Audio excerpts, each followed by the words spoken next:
एक अंधे बच्चे की कहानी। दोस्तों, अगर आप चैनल पर नए हैं तो प्लीज़ सब्सक्राइब जरूर करें। वंशी को अपनी एक आँख खराब होने का दुख न था, क्योंकि वह सोचता था कि इस संसार में और भी बहुत से लोग हैं जिनके अंगों में कोई ना कोई खराबी है। आज तक किसी ने न तो मोहल्ले में और न ही स्कूल में ही उसे चिढ़ाया और न उस पर कभी कोई हंसा था। उनके व्यवहार से ऐसा लगता था जैसे उनकी दोनों आंखें सबकी तरह सलामत हैं और वह सबके जैसा ही है। लेकिन जब से सतीश ने उसकी कक्षा में प्रवेश लिया था, वंशी को लगने लगा था कि उसके साथ अन्याय हुआ है। वैसे सतीश अच्छा लड़का था, परंतु उसमें सबसे बड़ा ऐब यही था कि दूसरे में जब कोई कमी देखता तो फिर उसके पीछे ही पड़ जाता था। कुछ समय बाद ही वंशी को समदर्शी कहकर चिढ़ाने लगा सतीश।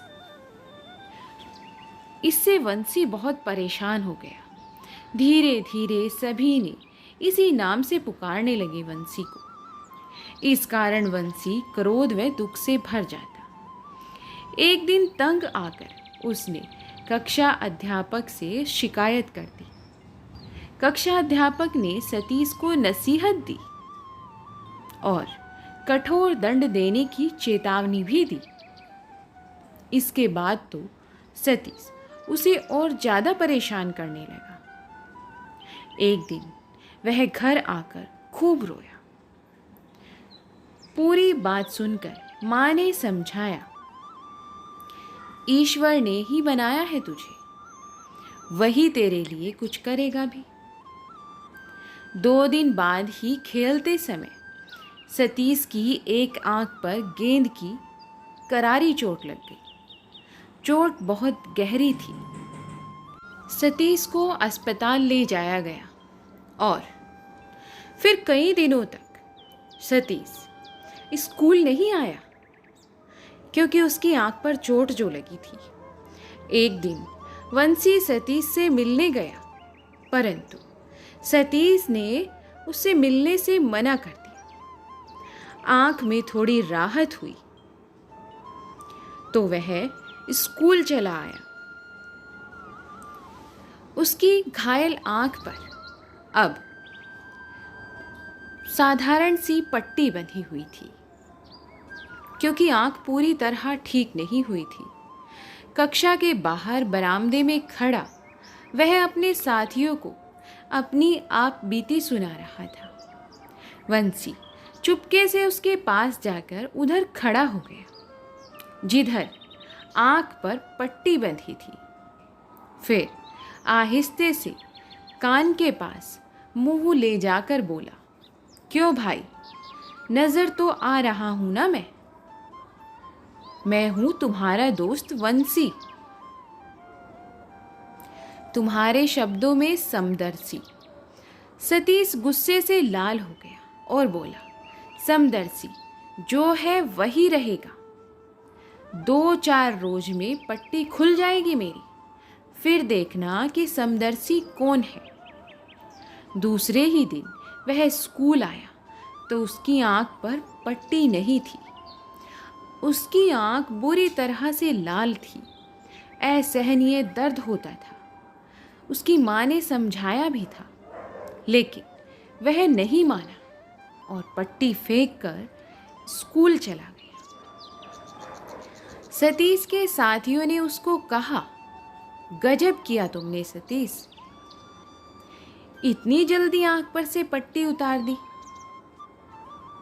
कुछ हो गया तो तुम्हें ऐसा नहीं करना चाहिए था। सारा दिन उसने बेचैनी में गुजारा। दर्द से बेहाल सतीश घर जाते ही बिस्तर पर चित हो गया। उसे कुछ होश न था।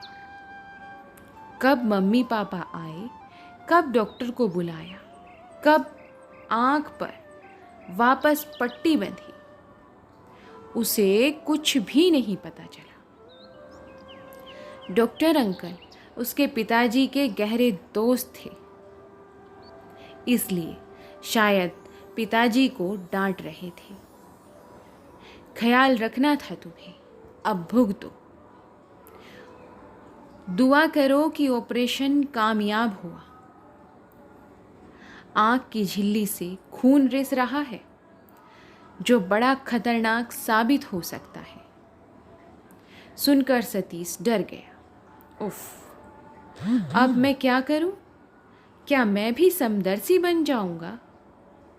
सब मेरी ही गलती है। मैं ही वंशी को तंग करता था।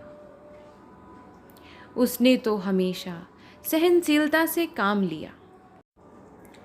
वो मुझे कभी कुछ भी नहीं कहता था। मैंने ही भूल की।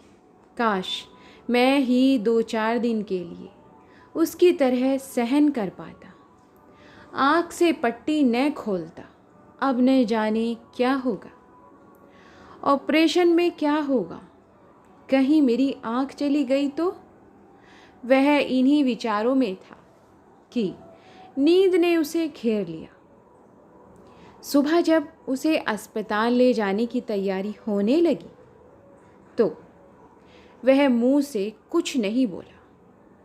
अंदर ही अंदर बहुत परेशान था। ऑपरेशन हुआ और सफल रहा। डॉक्टर अंकल ने पापा को बधाई देते हुए कहा, अब तो 15 दिन पट्टी न ही खोलने देना इसको। पापा हर्ष विहल हो गए। कुछ कहने जा रहे थे कि सतीश बीच में ही बोल पड़ा। डॉक्टर अंकल, जब तक आप नहीं कहेंगे पट्टी को मैं बिल्कुल भी नहीं खोलूँगा। जितने दिन सतीश की आंखों पर पट्टी बंधी रही, वह विभिन्न विचारों में खोया रहा। समदर्शी अब उसे वंशी के नाम से याद आता था। अब वह वंशी को समदर्शी नहीं सोचता था। जब आंखें स्वस्थ हो गई तो वह स्कूल गया और अपने साथियों से सबसे पहले वंशी के बारे में पूछा उसने। इतने में उसको वंशी आता दिखाई दे गया तो सतीश लपक कर उसके पास गया और उसे अपने आगोश में भर लिया। मेरा अच्छा दोस्त, प्लीज़ तुम मुझे माफ़ कर दो। अब मैं तुम्हें कभी नहीं चिढ़ाऊँगा। तो दोस्तों, आपको इस कहानी से क्या सीख मिली हमें कमेंट्स में ज़रूर बताएं।